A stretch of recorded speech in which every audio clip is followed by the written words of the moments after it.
observing decorum in the committee room. I expect audience members to be respectful of witnesses, members, and the public. The issues we are debating are important ones that members feel deeply about. While vigorous disagreement is part of the legislative process, members are reminded that we must adhere to established standards of decorum in debate. It is a violation of House rules and the rules of this committee to engage in personalities regarding other members or to question the motives of a colleague. It is also a clear violation of the rules of the House to make statements that might be personally offensive to the President or the Vice President of the United States. Remarks of that type are not permitted by the rules and are not in keeping with the best traditions of our committee.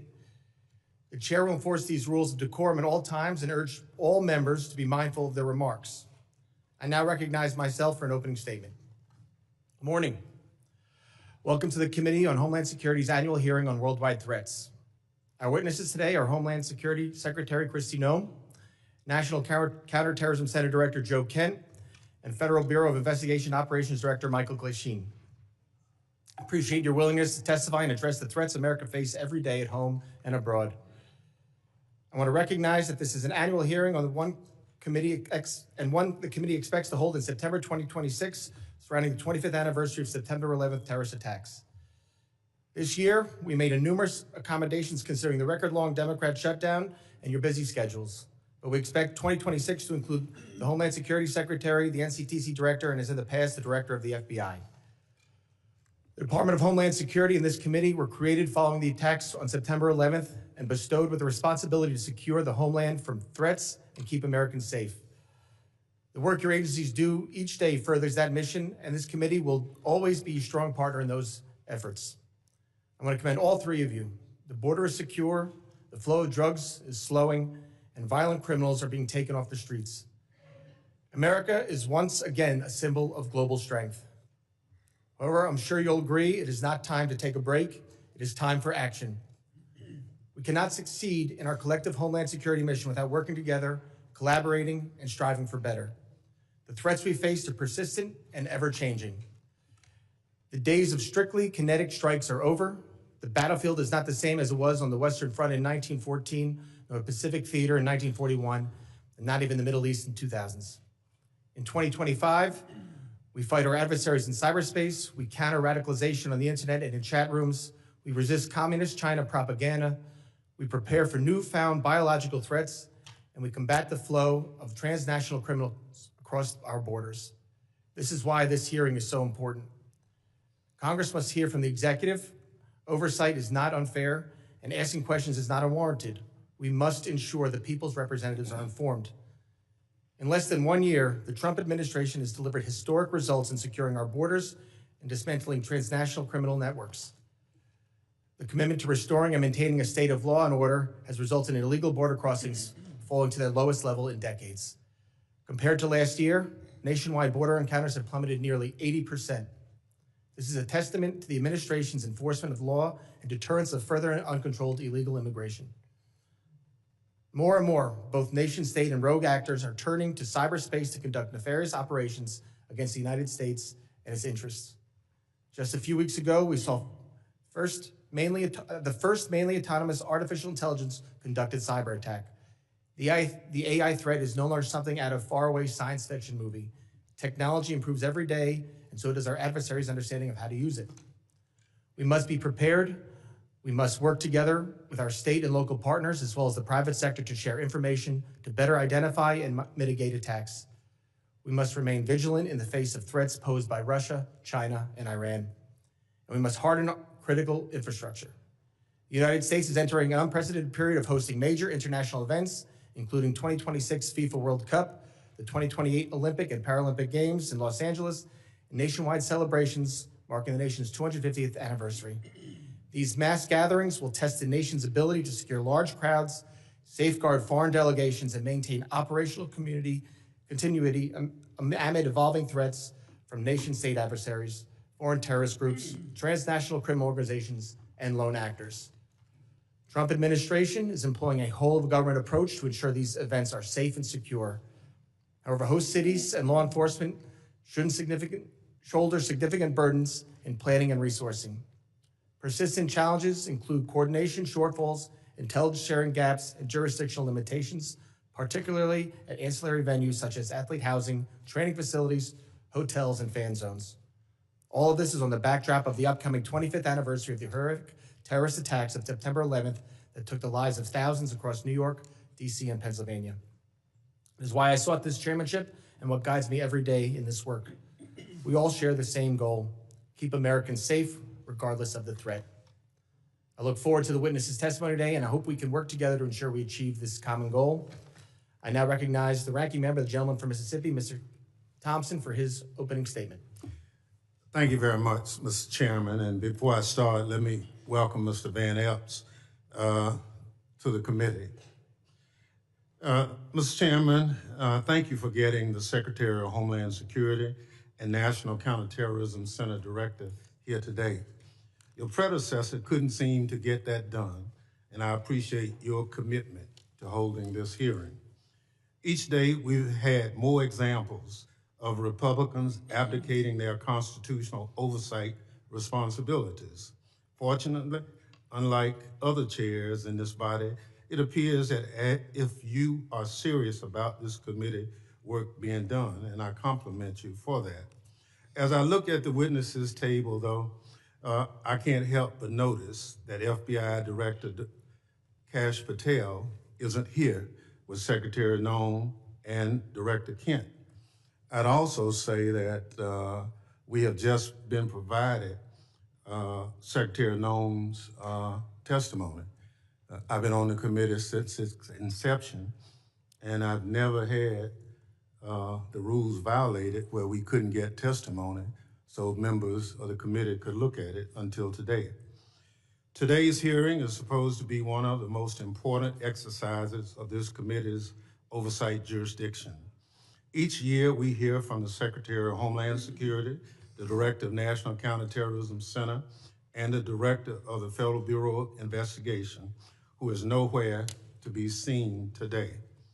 Maybe Director Patel is too busy spending taxpayers' dollars flying to his girlfriend's concert on the FBI's jet to answer questions from Congress. Maybe the FBI director isn't here because he's afraid of scrutiny from Democrats who want to know what the FBI is doing to keep America safe. Or maybe Director Patel knows that the Trump administration itself is a threat to Homeland Security and want to hide from public accountability. On the other hand, Director Kent is here, which is good because we have questions for him about NCTC's work, as well as his comments about the January 6th insurrectionists he called, and I quote, political prisoners, unquote, who deserve to be pardoned. Some of the people he defended, however, are back in jail for crimes like plotting to murder FBI agents and possession of child pornography.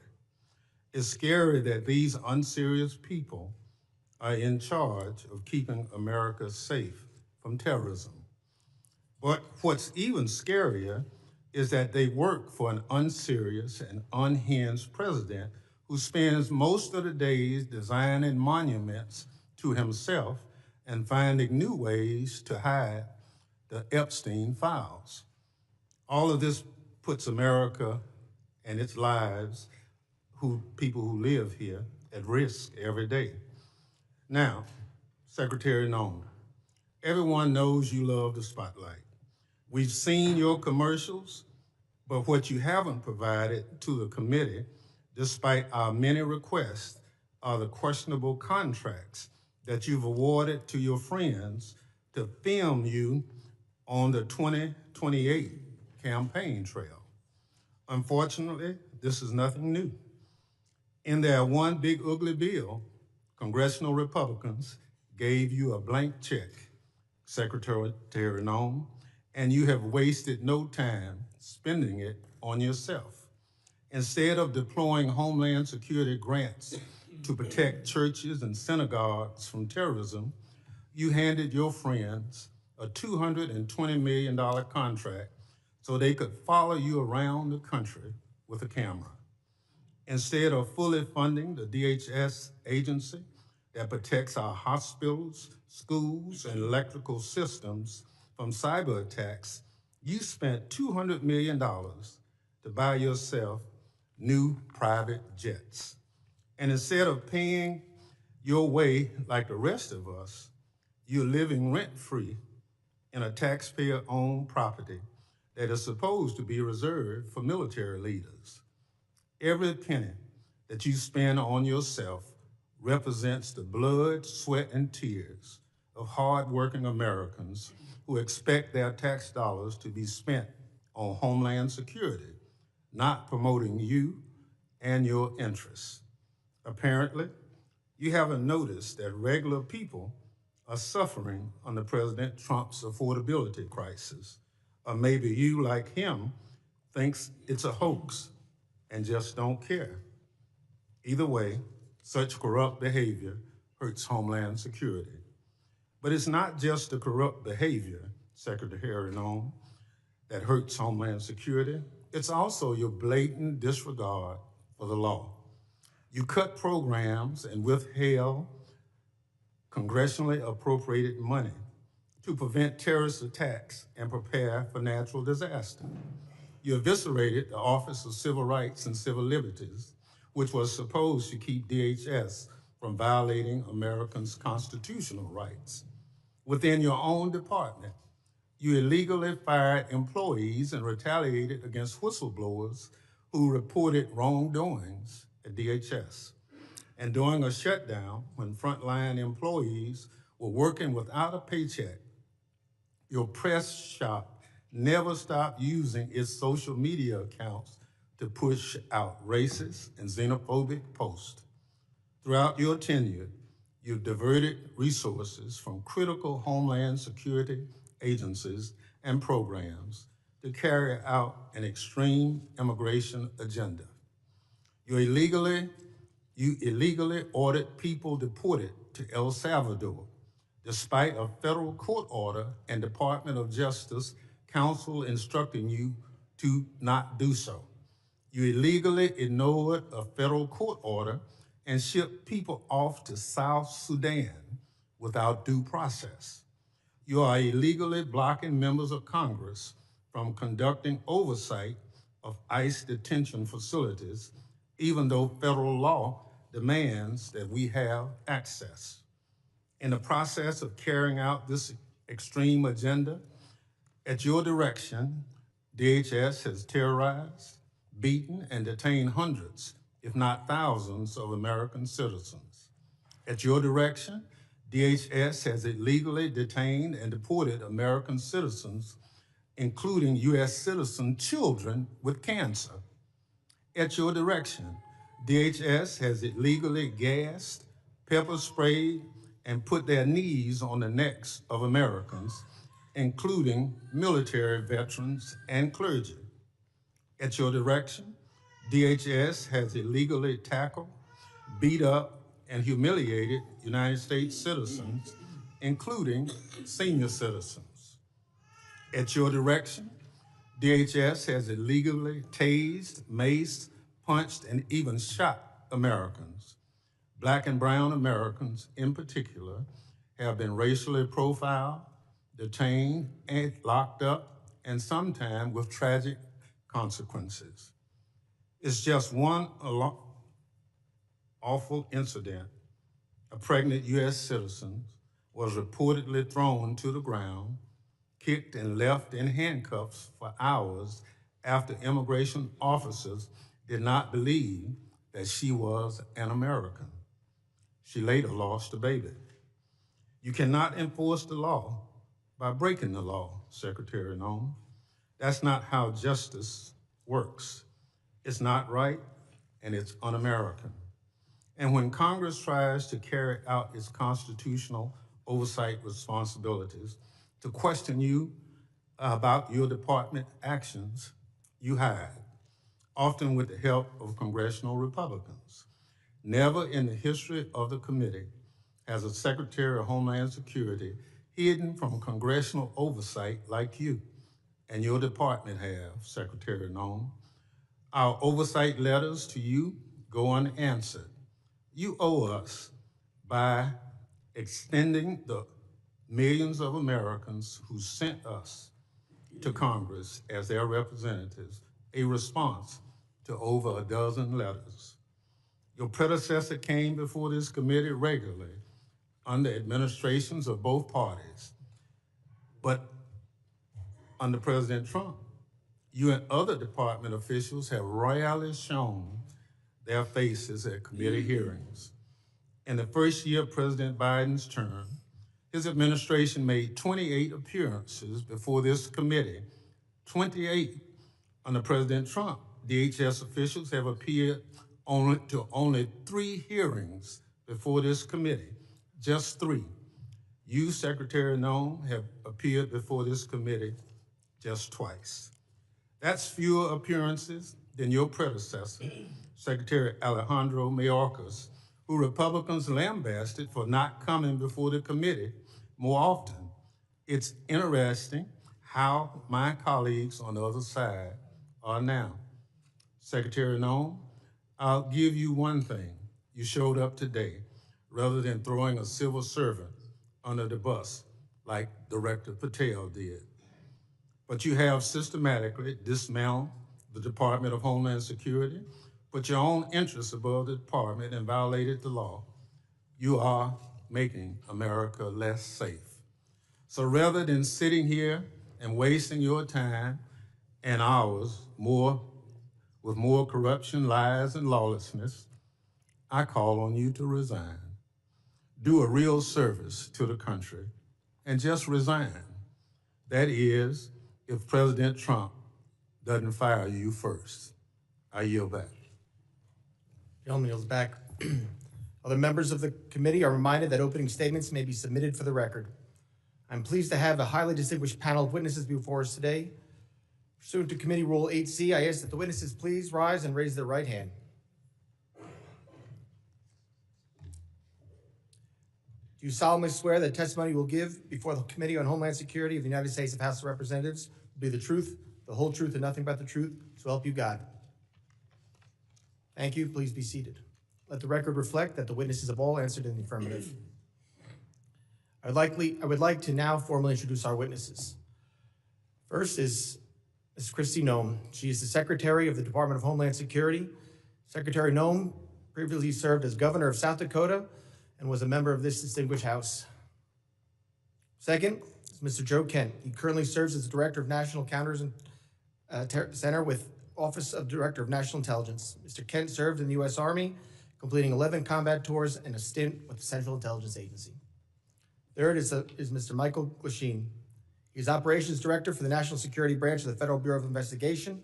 Mr. Glasheen has served in national security for more than 2 decades, including as Director of FBI's Terrorist Screening Center and Assistant Director to the National Security Branch. Prior to joining the Bureau, Mr. Glasheen served in the U.S. Marine Corps. I thank all the witnesses for being here today. I now recognize Secretary Noem for 5 minutes to summarize her opening statement. Thank you, Mr. Chairman, and thank you, Ranking Member, for holding this hearing today and inviting me to be a part of it. I'm looking forward to discussing the worldwide threats that this country faces and the work that President Trump and his administration does each and every day to make America safe again. I'm very privileged and honored today to have my family with me. I'd like to introduce them to you. Disruptions of congressional business is a violation of law, is a criminal offense under federal law. Audience members are advised to take their seats and maintain order. The chairman may now ask Capitol Police to remove and arrest the persons creating the disturbance.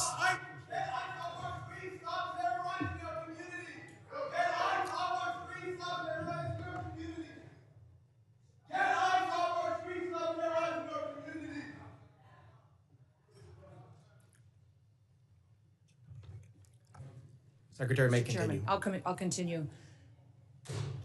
Today with me, I have my husband, Brian, who's with me, and also 2 of my children. My oldest daughter, Cassidy, and her husband, Kyle, are sitting here in the front row. And then my middle child, Kennedy, and her husband, Tanner, and that was my grandbaby, Noah, that was crying a little bit during the ranking member's comments. I don't think she agreed with him.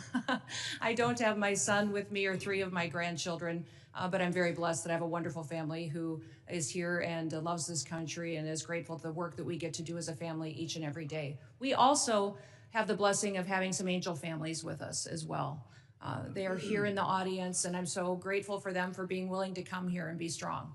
It's hard to lose someone that you dearly love to illegal criminal activity, to people who never should have been in our country to begin with, and to lose those loved ones to drug overdoses that get perpetuated by the terrorist organizations that filter them into our country that President Trump works so hard to stop. So I'm grateful that they're here and that they are telling their story. Under President Biden, he closed the office in the Department of Homeland Security that serviced these families. He closed it because he didn't want them to speak. He didn't want them to have support or services. And President Trump reopened the Voices office so that they can get services, so they can hear about the cases of the individuals who killed their family members, and they can get the kind of help that they need to get through the tragic grief that they've experienced. So I want to thank them for being here and continue to pray for them. I want to thank you for the opportunity to be in front of you today to discuss the wide range of threats that the Department of Homeland Security is working on to protect us from here at home and also around the world. Just 2 weeks ago, the day before Thanksgiving, a terrorist shot 2 of our National Guardsmen in Washington, D.C., killing Sarah Beckstrom dead, and Staff Sergeant Andrew Wolf is still fighting for his life. Fortunately, we've had some really good news about Andrew recently, and he had the opportunity to stand up and is a miracle, and we're so grateful for his family for being so strong. We continue to lift him up and pray he has a full recovery. The terrorist who shot them was an Afghan national who entered the United States under Operation Allies Welcome. The same week, we arrested another Afghan national who came in under the same program. He was planning to carry out a bombing in Fort Worth, Texas. And just last week, just miles away in Washington, D.C., we arrested another Afghan national who also came in under Operation Allies Welcome. That individual provided support to the Islamic State of Iraq and ISIS-K and weapons to his father, who was a commander of a militia group in Afghanistan. Those are only a handful of the challenges that we face and the threats that the Department of Homeland Security stands against every single day. Under President Trump's leadership, DHS is securing our borders, we're restoring the rule of law, and we're protecting the homeland. DHS is eradicating transnational organized crime and the stopping of deadly drugs from continuing to be funneled into our communities. We're ending illegal immigration, returning sanity back to our immigration system, and we're defending against cyber attacks against our critical infrastructure. We have sent a strong message to criminal illegal aliens that we will find you, we will arrest you, and we will deport you. Our message has resonated to over 1.5 million illegal aliens who have gone home on their own voluntarily. At the same time, we as a country are still dealing with the mistakes, the errors, and the willful disregard of the last administration. For 4 years, the Biden administration allowed millions of people to come into our country illegally. Millions more in our country were exploited and were brought in under parole programs without even basic vetting. As a result, we've seen terrorist attacks and heinous crimes committed against American children and families by criminal illegal aliens and violent perpetuators who should have never been allowed into this country in the first place. Transnational organized crime groups, including Mexico's Sinaloa, New Generation Jalisco, and other drug cartels, they cause chaos and they harm American interests. Our critical infrastructure faces a perilous landscape, largely driven by the impact of cyber attacks from bad actors and cyber criminals. American citizens are increasingly under threat from assassination attempts, intimidation tactics, and violence perpetuated by our adversaries, radical Islamic extremists and domestic extremists. These bad actors seek to undermine our public trust. They instill fear in Americans. They destabilize the institutions that safeguard our national security. The United States is preparing to host several major public events in 2026, most notably the FIFA World Cup and the celebration of the 250th anniversary of our Declaration of Independence. These large-scale events will be potential targets for a range of bad actors, and they come with an increased level of risk. DHS is using every tool and authority we have to ensure the safety of U.S. citizens and our visitors can enjoy next year's events. Radicalized domestic violent extremists and lone actors are a concern, and intentional targeting and murderous attacks on ICE agents in Texas, parishioners in Michigan, and 2 National Guardsmen here in Washington, D.C. are just some of the acts and the despicable examples that unfortunately are becoming too common. These threats underscore a clear need for security strategies that counter both large-scale and individualized attacks. We will remain alert in our mission to protect this country. We will protect our citizens. And as we enter into a historic year, America will be on the world stage. Our economy faces challenges from anti-competitive and illicit foreign economic practices that hurt the prosperity of all Americans. Those include economic espionage, intellectual property theft, and customs fraud. Illicit front companies often abuse the visa system to acquire sensitive U.S. equipment, information, and technology. Economic security is national security because a country that cannot feed itself, can't fuel itself, and cannot provide for itself cannot possibly defend itself. Under President Trump's leadership, we will continue to protect American interests and bolster American economic power and technological innovation to further growth and prosperity. The American people depend on the Department of Homeland Security to remain vigilant, agile, and responsive. We will never yield, we will never waver, and we will never back down. Thank you for the privilege to be with you today, Mr. Chairman, and I look forward to your continued support of the work that we do. I yield back. Thank you, Secretary Noem. I now recognize Director Kent for 5 minutes to summarize his opening statement. Thank you very much, Mr. Chairman, ranking members, and all the members of the House. I appreciate the opportunity to appear before you and discuss the threats posed to our nation.